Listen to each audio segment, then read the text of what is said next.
हजार लोग सड़कों पे निकले थे। यहाँ पे 65 दिन का धरना दिया। धरने के बाद FIR रजिस्टर हुआ। JIT की रिपोर्ट सामने आई।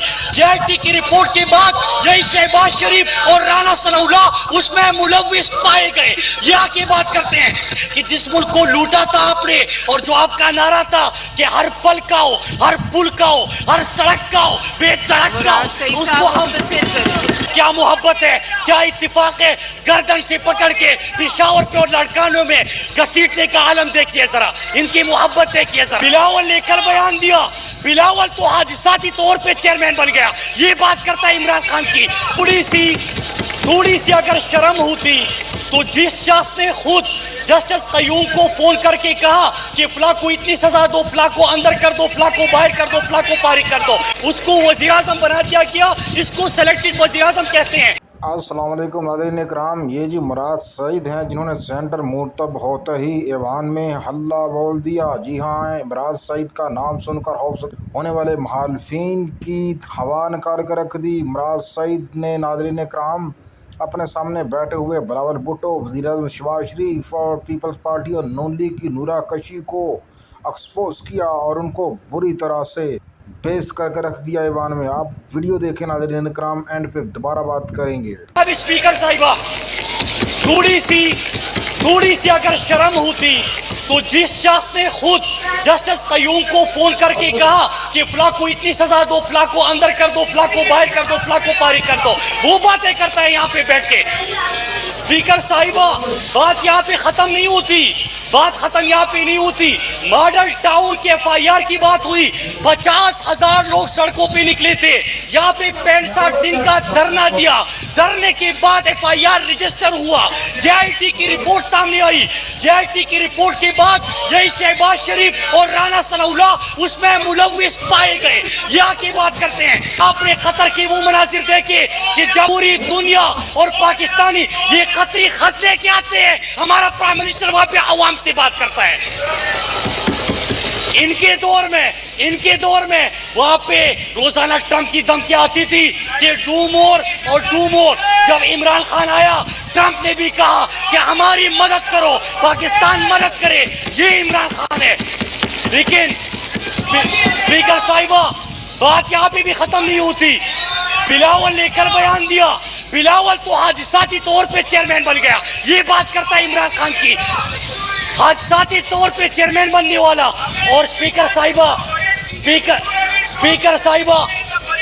बात सुना करे, हिम्मत करे। स्पीकर साहिबा, बात यहाँ पे खत्म नहीं होती। कल मुराद अली शाह ने क्या कहा? मुराद अली शाह ने कहा कि पाकिस्तान को टूटता हुआ देख रहा हूँ। ओ बेशरम, तुम्हारी करप्शन पकड़ी गई, तुम पाकिस्तान की बात करते हो। स्पीकर साहिबा, वो कहते हैं कि हर एक बार खता करके सोचते रहना, फरिश्ते कुछ न लिखे, हम सुधरने लगते हैं। और मेरे वतन जो तेरी बाजुओं में पलते हैं, वो लोग क्यों तुझे पामाल करने लगते हैं? स्पीकर साहिबा, बड़ा मुराद अली शाह से, पीपल पार्टी से, वह क्या मोहब्बत है, क्या इत्तेफाक है, गर्दन से पकड़ के पिशावर पे और लड़कानों में घसीटने का आलम देखिए जरा, इनकी मोहब्बत देखिए जरा। आपको पता है कल मुराद अली शाह ने पाकिस्तान को तो धमकियां दी। जरा उससे सवाल करें कि 172 अरब आपकी एजुकेशन का बजट था, 4,712 स्कूल वहां पे बंद पड़े हैं, 64% स्कूलों में पानी नहीं मिलता। जनाब स्पीकर, यहाँ पे बात खत्म नहीं होती। पुलिस की बात करते हैं। IG सिंह ने सुप्रीम कोर्ट के अंदर रिपोर्ट जमा की कि 12,000 सिंध के पुलिस के एहलकार खुद जराइम में मुलविस है, खुद मुजरिम है। स्पीकर साहिबा, एक ही इशू है कि अगर पाकिस्तान के इंडस्ट्रीज तबाह हो गए थे, पाकिस्तान में इन्वेस्टमेंट नहीं आ रही थी, कि जिस मुल्क को लूटा था आपने, और जो आपका नारा था कि हर पल का हो, हर पुल का हो, हर सड़क का हो, बेधड़क का हो, उसको हम पाकिस्तानी कौम देख रही है। इंशाअल्लाह इनको तो इसलिए समझ नहीं आ रही। वो यहाँ पे जरदारी साहब हमें बता रहा था कि जरा आपको मैं सिखाता हूँ, वो जरा बिलावल को सिखा दो, खुदा के लिए मैं माफ कर दूं, आपसे हमने नहीं सीखा।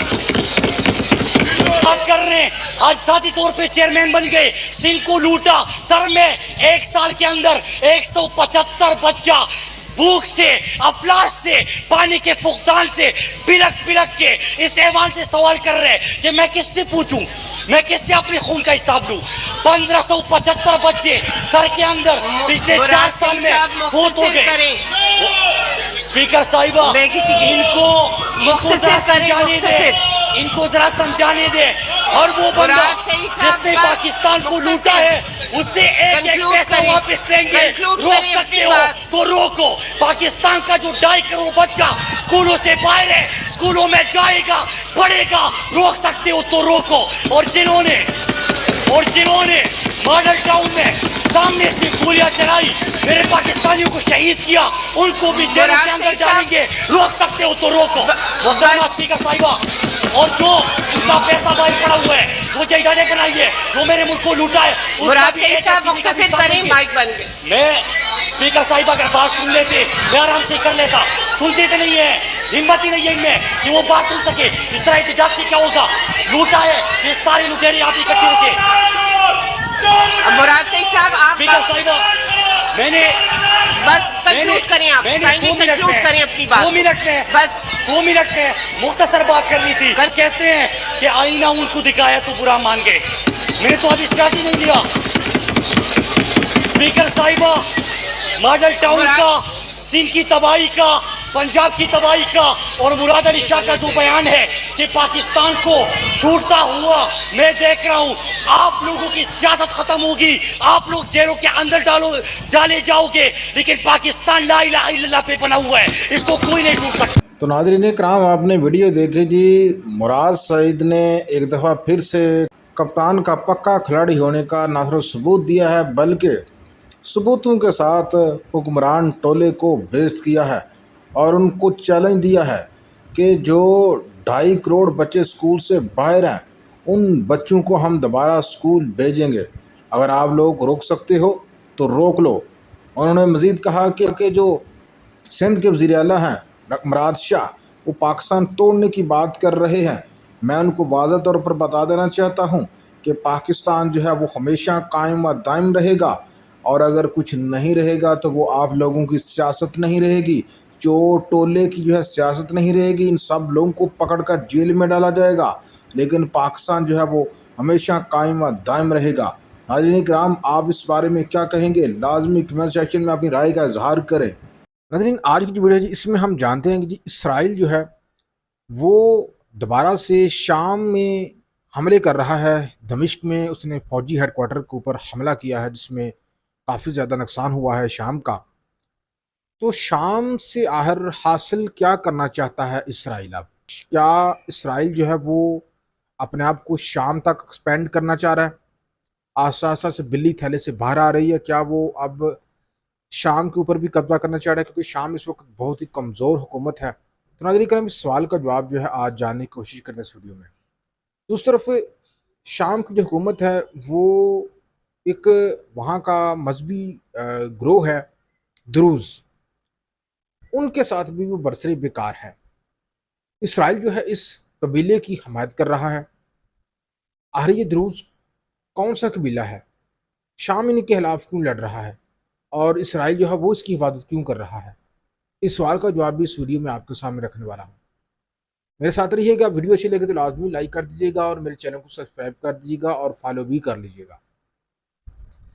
यानी कि हम 16 जुलाई को शाम के दरअल-हुकूमत दमिश्क में इसराइल ने बहुत ही खतरनाक किस्म के हमले किए। यूँ कह लीजिए कि उसका जो फ़ौजी हेडक्वार्टर है, जैसे पाकिस्तान का फ़ौजी हेडक्वार्टर GHQ रावलपिंडी है, तो दमिश्क में मौजूद फ़ौजी हेडक्वार्टर और शाम की वजारत दफ़ा की जो बिल्डिंग है उनको निशाना बनाया गया, जिसमें ब्रिगेडियर लेवल के अफसरान जो है वो हलाक हुए और उसके अलावा मतअद्दद बिल्डिंग जो है वो कोलैप्स भी हुई। तो उसके बाद अचानक हमारे जहन में ये सवाल आया कि यार ऐसा इसराइल क्यों कर रहा है? इसके पीछे 2 वजूहात हैं। पहली वजह तो ये है कि वो कम्युनिटी जो कि द्रूज़ के नाम से जानी जाती है, ये कम्युनिटी जहाँ पे इस वक्त जंग हो रही है, शाम की आर्मी और इस कम्युनिटी के दरमियान, उस सूबे का नाम है सवीदा, यानी कि जनूबी शाम की तरफ ये इलाका है इसराइल की सरहद के साथ।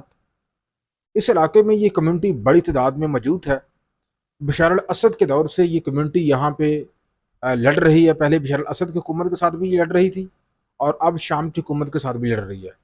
شام کی حکومت کا یہ ماننا ہے کہ وہ اس علاقے میں ملٹری بھیج کر اس علاقے کا کنٹرول براہ راست اپنے حق میں کرنا چاہتا ہے، حالانکہ شام کا حصہ ہی جنوبی شام کا ایریا ہے، جبکہ یہ کمیونٹی، یہ جو فرقہ ہے دروز، یہ کہتے ہیں کہ جی ہم آپ کی ملٹری کو قبول نہیں کریں گے، یہ علاقہ جو ہے جیسا ہے اس کو ایز اٹ رہنے دیجیے۔ دوسری طرف اسرائیل بھی اس کی حمایت کر رہا ہے، کیونکہ اسرائیل بھی یہی چاہتا ہے کہ اس علاقے میں شام جو ہے وہ اپنی ملٹری نہ بھیجے۔ پہلی وجہ تو یہ ہے کہ شام اور اسرائیل کے درمیان یہ جو علاقہ ہے، اس علاقے میں اسرائیل جو ہے وہ اس کمیونٹی کی حفاظت اس لیے کر رہا ہے کہ اسرائیل اس علاقے میں ایک غیر عسکری بفر زون بنانا چاہتا ہے۔ وہ چاہتا ہے کہ اس علاقے میں اور اسرائیل اور شام کے بقیہ حصوں کے درمیان یہ علاقہ غیر فوجی علاقہ رہے، اور اس میں براہ راست وہ کمیونٹی موجود رہے، اس کا اثر و رسوخ برقرار رہے جس کمیونٹی کے اسرائیل کے ساتھ گہرے روابط ہیں۔ اب یہ سمجھ لیجیے کہ یہ کمیونٹی کیا ہے۔ یہ دروز جو ہے ناظرین کرام، تقریباً 10 لاکھ کے قریب یہ لوگ ہیں، ان کا اوورال جو ہے 10 لاکھ کے قریب ان کی پیروکار ہیں، اور یہ سیریا، لبنان، جارڈن اور اسرائیل میں یہ مقیم ہیں، اور تقریباً 5 لاکھ کے قریب یہ کمیونٹی جو ہے وہ شام میں بستی ہے، اس حصے میں سویڈا میں، اور 1.5 لاکھ کے قریب یہ لوگ جو ہے اسرائیل میں بستے ہیں، گولان کی پہاڑیوں میں بستے ہیں اور اسرائیل میں بستے ہیں۔ اسرائیل کی فوج میں بڑی تعداد میں یہ لوگ موجود ہیں، اور اسرائیل اس فرقے کے لوگوں کو اپنا بہت زیادہ ہمدرد اور وفادار سمجھتا ہے۔ تو اس وجہ سے ناظرین کرام، اسرائیل جو ہے اس فرقے کی ایک طرف حمایت کر رہا ہے کہ یہ کمزور نہ ہو، کیونکہ اسرائیل کی ملٹری میں یہ لوگ لڑ رہے ہیں فلسطین کے خلاف، لبنان کے خلاف، اور جہاں جہاں پر بھی اسرائیل کہتا ہے۔ اور دوسرے نمبر پہ اس کے ماننے والے جو لوگ ہیں یہ بڑی تعداد میں جنوبی شام کے صوبے سویڈا میں رہتے ہیں۔ تو اسرائیل کا یہ ماننا ہے کہ اس کمیونٹی کے جو مفادات ہیں اس کو دھچکا نہ لگے، اور جنوبی شام میں جو شام ہے وہ فوج نہ بھیجے، یہ خطہ جو ہے وہ غیر عسکری رہے۔ اس طرح سے جو اسرائیل کی سرحدیں ہیں وہ بھی محفوظ رہیں گی، کیونکہ اس خطے میں بسنے والی جو اقلیت ہے دروز، ان کے اسرائیلی یہودیوں کے ساتھ گہرے روابط ہیں، گہرے تعلقات ہیں۔